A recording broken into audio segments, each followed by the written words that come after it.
Order! Order! You are an incorrigible delinquent at times. Behave yourself, man! Adam, Mrs. May, she's there, yeah. Serving in high office is an honour and privilege. It is also a heavy responsibility.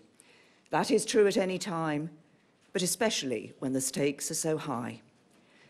And negotiating the UK's withdrawal from the EU after 40 years and building from the ground up a new and enduring relationship for the good of our children and grandchildren is a matter of the highest consequence. It touches almost every area of our national life, our whole economy and virtually every job, the livelihoods of our fellow citizens, our integrity as a United Kingdom of 4 nations, our safety and security. All of these are at stake. My approach throughout has been to put the national interest first, not a partisan interest, and certainly not my own political interest. I do not judge harshly those of my colleagues who seek to do the same, but who reach a different conclusion. They must do what they believe to be right, just as I do. I'm sorry that they've chosen to leave the government, and I thank them for their service. But I believe with every fibre of my being that the course I have set out is the right one for our country and all our people. From the very beginning, I have known what I wanted to deliver for the British people, to honour their vote in the referendum. Full control of our borders by bringing an end to the free movement of people, once and for all. Full control of our money, so we decide ourselves how to spend it on priorities like our NHS. Full control of our laws by ending the jurisdiction of the European Court of Justice in the United Kingdom, getting us out of the common agricultural policy and common fisheries policy for good.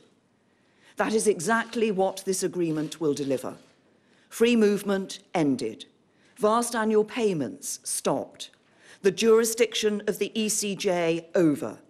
Out of the CAP, out of the CFP.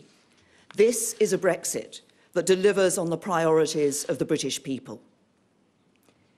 In achieving these objectives, I'm also determined to protect the things that are important to us. Protect the hundreds of thousands of manufacturing jobs that put food on the tables of working families right across the UK. Those jobs rely on cross-border trade in goods, with parts flowing easily in and out of the UK, allowing for integrated supply chains. This agreement protects that.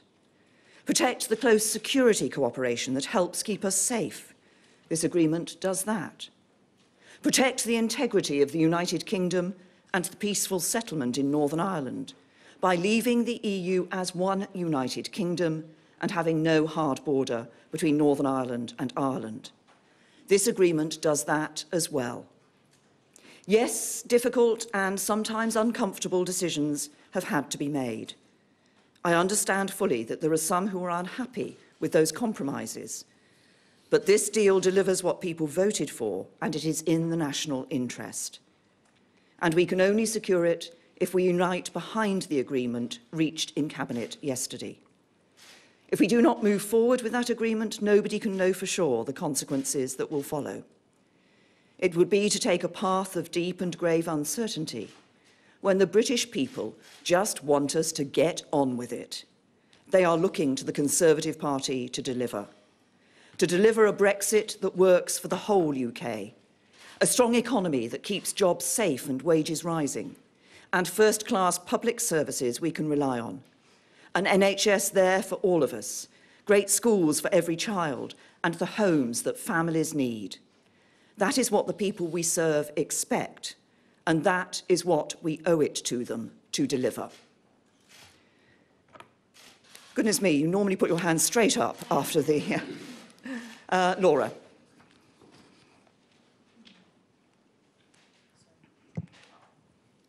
Thank you very much, Prime Minister. Laura Kunsberg, BBC News. It's very clear you want to stick to your plan. Isn't it the case, though, that others are seeking to take that decision out of your hands? And, Prime Minister, is it not the case now that you are in office, but you're not really in power? No, when we bring the deal back. What is going to happen now is that there will be negotiations, particularly focusing on the future framework and filling their details of that out, and an EU Council meeting, and that will then be brought back to the House of Commons and to a vote in the House of Commons. I'm going to do my job of getting the best deal for Britain. I'm going to do my job of getting a deal that is in the national interest. When the vote comes, MPs will be doing their job.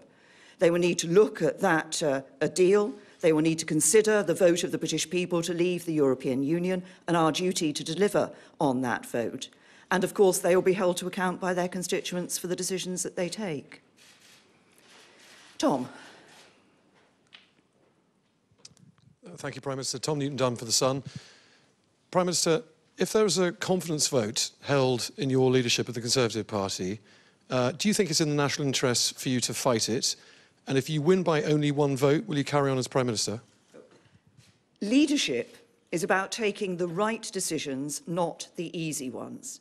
As Prime Minister, my job is to bring back a deal that delivers on the vote of the British people, that does that by ending free movement, all the things I raised in my statement, ending free movement, ensuring we're not sending vast annual sums to the EU any longer, ending the jurisdiction of the European Court of Justice, but also protects jobs and protects people's livelihoods, protects our security, protects the Union of the United Kingdom. I believe that this is a deal which does deliver that, which is in the national interest. And am I going to see this through? Yes. Next question. Yes? Yes. Sorry. Do you want a microphone? Prime Minister Simon Weiger from 5 News. Surely now even you have to admit this is not strong and stable. What I think people will see is that what I and the government have done is been sticking to the job of ensuring that we're delivering for the British people.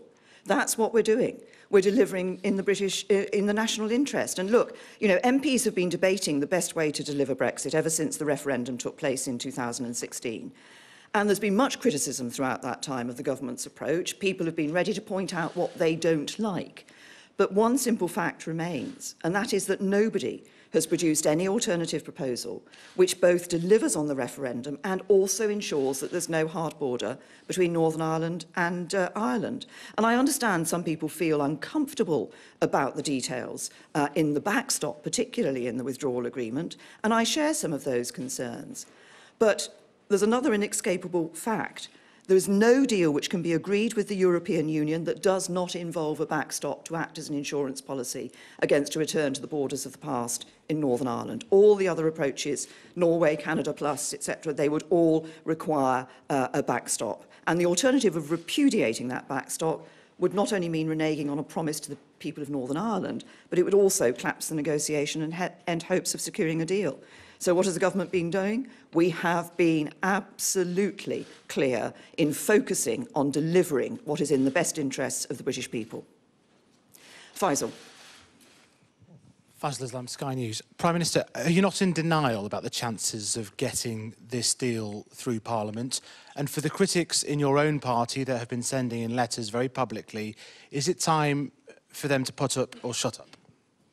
What I have, as I think you may have heard me say in the House of Commons earlier today, as I've just reiterated here, I'm going to do my job of bringing back the best deal for the United Kingdom. That will then be put before the House of Commons. It will be put before members of Parliament in a meaningful vote. Their job will be to look at that deal. Their job will be to consider the interests of their constituents, and their job will be to consider how we can deliver on the vote of the British people to leave the European Union. And I think most people watching this or listening to this will recognise that this is not an easy thing to do. This is a complex negotiation. But I think what most people want to know is that what we will deliver will be in their interests. It will protect jobs, it will protect security, it will ensure a great future for this country. Yes. Rob Hutton from Bloomberg. Isn't it time to say what you clearly think, which is that the Brexit campaign offered something that was not on the menu? It offered very, very easy trade negotiations. It offered there was going to be no problem at all with the Irish border. It was all going to be fantastically straightforward. The European Union was going to give us everything we wanted because of BMW and Prosecco and things like that. Isn't it time to say that I'm afraid some of the things that you were promised, they were never there? No, look, I think most people in this country recognise that after 40 years of membership of the European Union, delivering Brexit, dealing with how we're going to withdraw from the EU and what our future relationship is not an easy negotiation. These are complex issues. I think what most members of the public want, those actually who voted for leave and many of those who voted for Remain as well, is for the government to get on with it. That's exactly what we're doing. And for the government to deliver a deal that is in the national interest, that is going to protect their jobs, and that is going to ensure that we have a great future for this country. And that's exactly what we're doing. Yes, over. Julia McFarlane, ABC News. Prime Minister, what would you say to Britain's friends and allies abroad who are watching all this happening and witnessing what's increasingly looking like a government in chaos? I think what people in Brussels will be seeing is that the government has agreed the withdrawal agreement. They've recognised, and the draft political outline political declaration. They have recognised that by the fact that President Juncker has written to the EU Council, to President Tusk, to say that decisive progress has been made in the negotiations, and on that basis, a council has been called for the 25th of November. And I think they see a government that is intent on working with them to ensure that we deliver a good deal for the British people. But as I've always said, I think a good deal for the UK is a good deal for the EU as well. Robert. Prime Minister, you've said that your deal is in the national interest, but your party is deeply divided on it, perhaps more divided than any of us have ever seen. Are you prepared to risk the breakup of your party to deliver the deal you believe in? As I've just said, Robert, in answer to an earlier question, MPs have been debating how best to deliver on the result of the referendum ever since the result of the referendum took place. I think what the British people want us to do, and I believe what MPs will do when it comes to the vote in the House of Commons, is focus on the fact that people have voted to leave and focus on how we do that in a way that is good for the United Kingdom. I'm committed as Prime Minister to bringing the best deal back for the United Kingdom. That's what I'm going to be doing, and I expect when we come that members of Parliament across my party will look at that deal, will recognise the importance of delivering on the vote of the British people, and recognise the importance of doing that in a way that does protect people's jobs, that does protect our security, and does protect our United Kingdom. George? Gordon Rayner from The Telegraph. Oh, sorry. It's all right. Prime Minister... You got the G right, at least.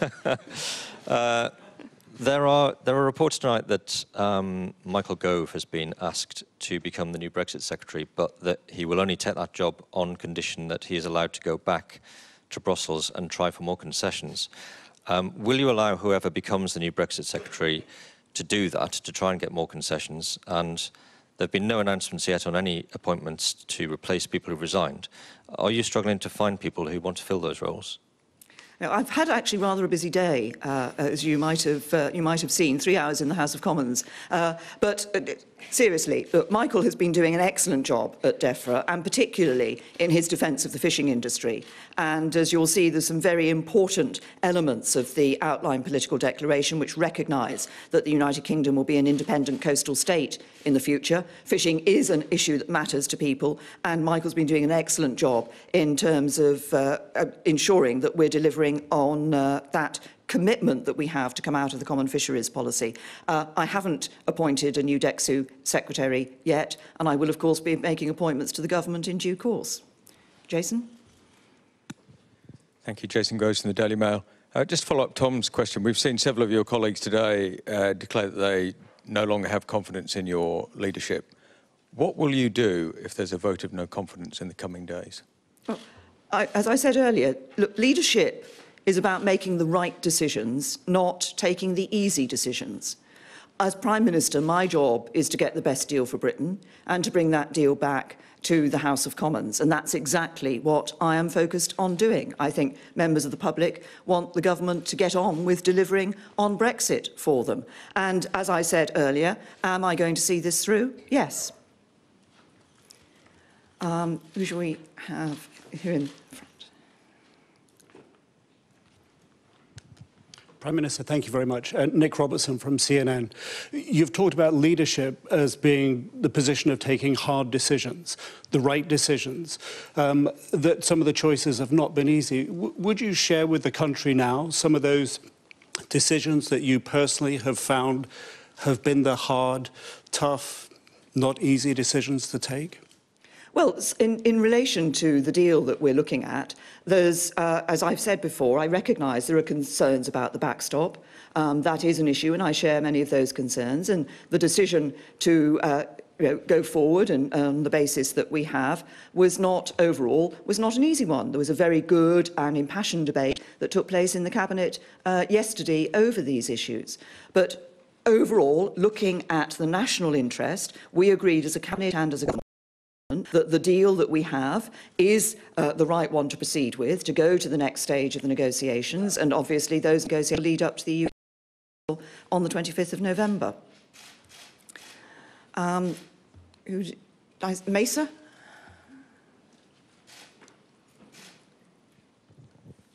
Thank you, Prime Minister. Mesa Hall from the Daily Express. Ever since you've been in this job, you've always been adamant that the country will leave the EU in March next year. Over the last couple of days, you've talked about the risk of no Brexit. Do you think, given the forces that are lined up in opposition to your deal, that that is now becoming a definite threat?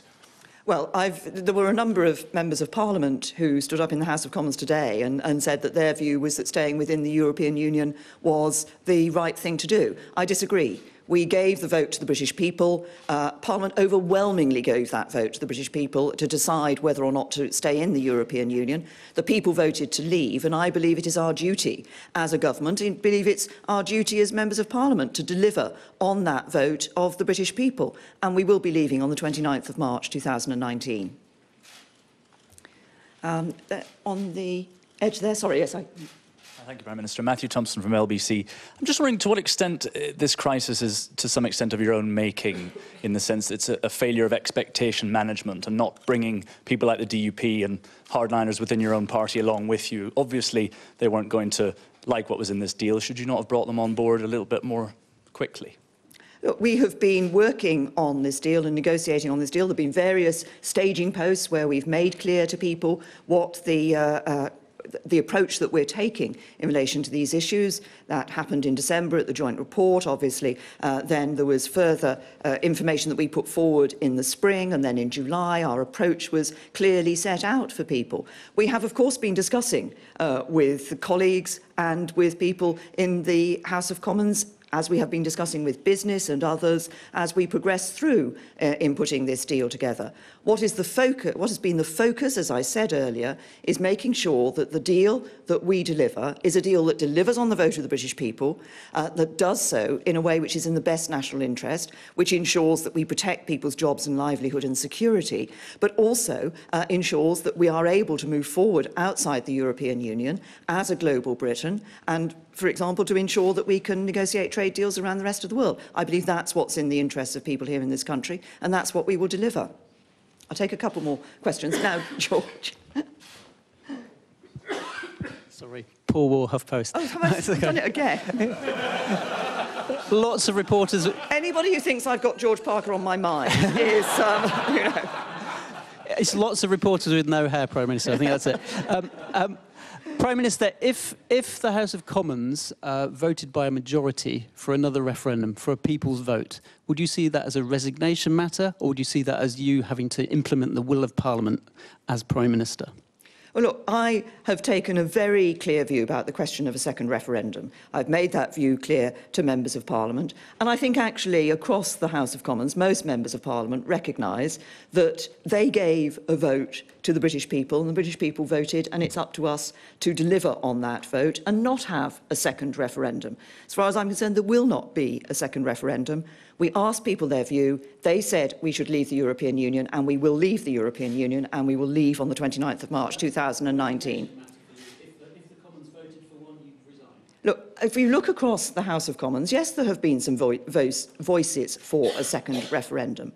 But I believe, actually, when people come to look at the deal that we bring back from the European Council, the final package that we bring back from the European Council, they will look at delivering on the vote of the British people and at doing so in a way that protects the interests of their constituents. And I believe that is the question that members of Parliament will be asking themselves at that point, not about a second referendum. I'll take, as I said, just a couple more. Just in there. Hi, I'm Hannah Al-Othman from BuzzFeed News. My question is, given the difficulty you're likely to have getting this deal through Parliament, do you regret calling a general election last year? No, I don't regret calling a general election last year. As I say, you know, when it comes to the vote in Parliament, there will be a decision for MPs to take. I'm going to do my job. I'm going to bring the best deal back for the British people, and MPs will then do their job and, of course, be held to account by their constituents for it. So the last question I take here.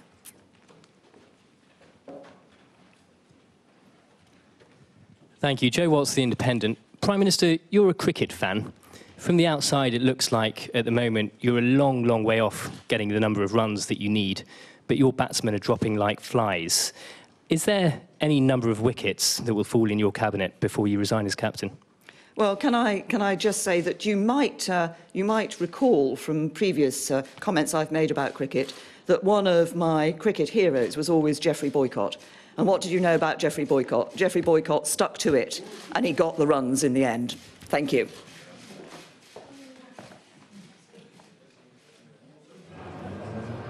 So there we are. A cricket analogy to end with, and a pretty appropriate one. Geoff Boycott, she says. He just stuck at it, and that's what she is going to do. Am I going to see this through, she said, and she answered her own question, yes.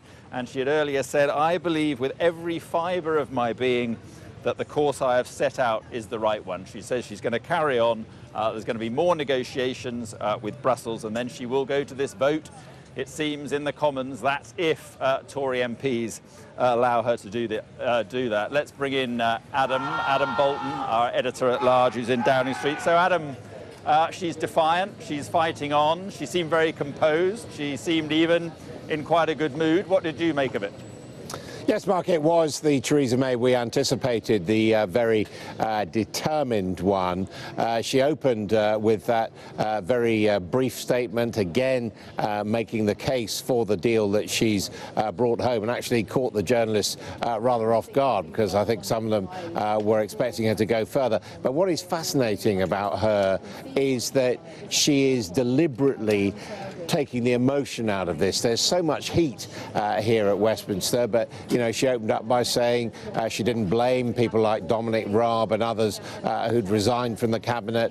She thought they were sincere, but they were wrong. And you know, when she was asked that question about the potential vote of confidence in her, she didn't answer it absolutely directly. She just said, look, I see my job as being to see this through, to taking the deal to a vote and hoping to win that. And you know, it has to be said, a lot of people have fallen by the wayside, resigned, attacked, criticised her, and she is still standing around those 2 points that we stressed at the very beginning, that she feels she has a duty and a determination to deliver on the Brexit vote. She said a number of times, we will be leaving the European Union on the 29th of March next year, but also to do it, as she argued and as she sees it, in the least damaging and most positive way for the country in terms of the economy and jobs.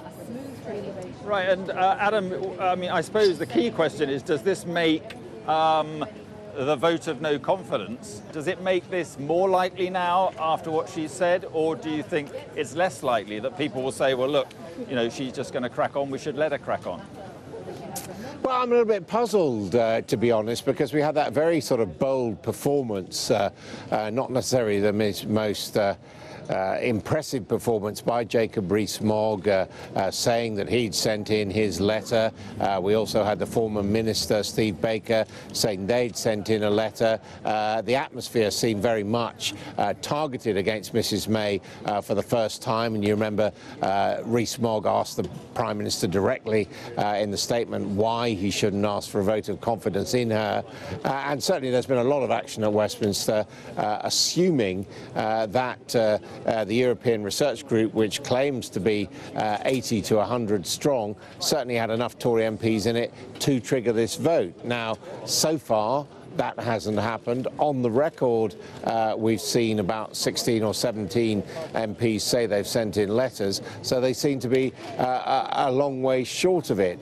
And it may be, as you say, that they're going to begin to back off and turn around and say, oh, well, in spite of what we said, it's not about individuals, it's about trying to organise to defeat this bill containing the withdrawal deal. But what the Prime Minister just said and what she said in the Commons earlier on made it very clear that she is going to challenge them and hold their feet to the fire, if you like, by pressing ahead with this deal and bringing it before the Commons. So that's the moment where they're going to have to decide if they can't get enough people to vote against her, as I say, in a vote of confidence, or to call a vote of confidence. The moment where they'll have to knife her will be in the division lobbies in the meaningful vote on this proposal for withdrawing from the EU.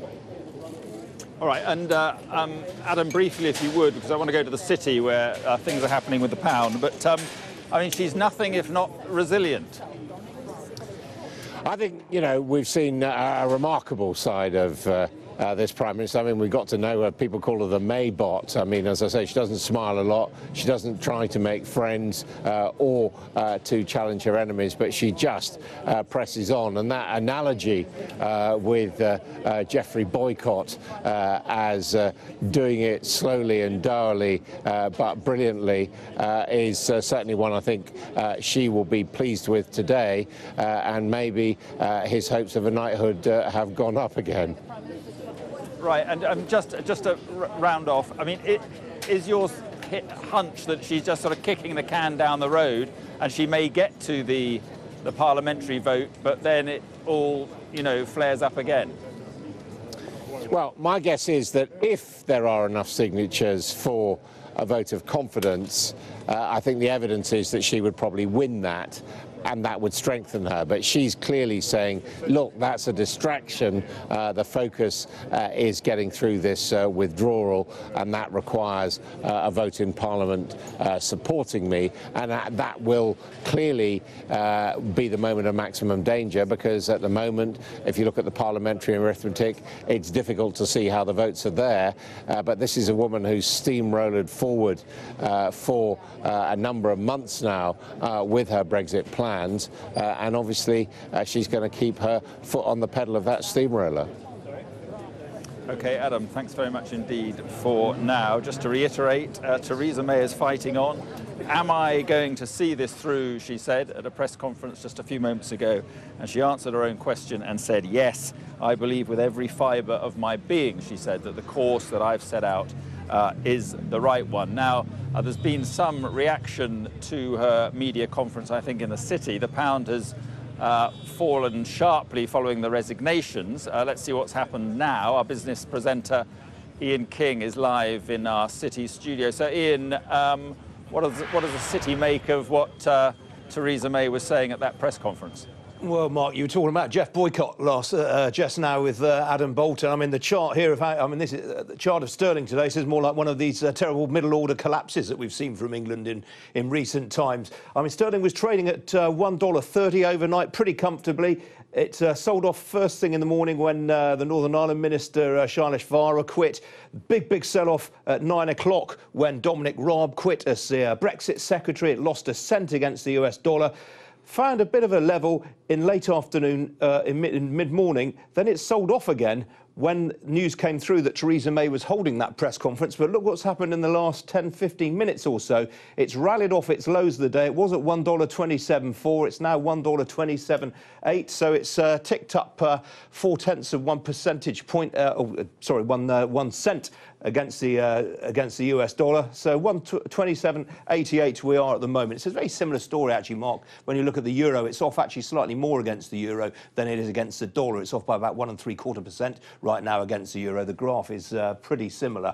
The FTSE 100, meanwhile, well, that's ended the day very, very marginally up, more or less flat. Equity markets selling off right across Europe. Normally, when you get a big sell-off in the pound, it benefits the FTSE because something like 40% of all FTSE company earnings are in foreign currencies, so a weaker pound translates into higher earnings on that basis. You didn't really get that effect today. What you did see is a very sharp sell-off in some of the banking stocks, some of the house building stocks, because those are the kind of companies that are seen as potentially very, very exposed to a hard Brexit. So the likes of Taylor Wimpey, Barratt Developments, Persimmon, they were all off by as much as 10% at one point today. They rallied later on, but they still finished off around 7.5% lower on the session. Royal Bank of Scotland, well, that came off nearly 10% as well. Very, very geared to the domestic economy now, very much seen at risk of a hard Brexit. Gilts was interesting. UK government bonds, there was a bit of buying of them today. Gilt yields, which move in inverse proportion to the share price, to the gilt price, well, they came off quite sharply. 10-year gilt yields now trading about 1.3%. So the story of the day, really, pound sold off, gilt stronger, equities pretty flat.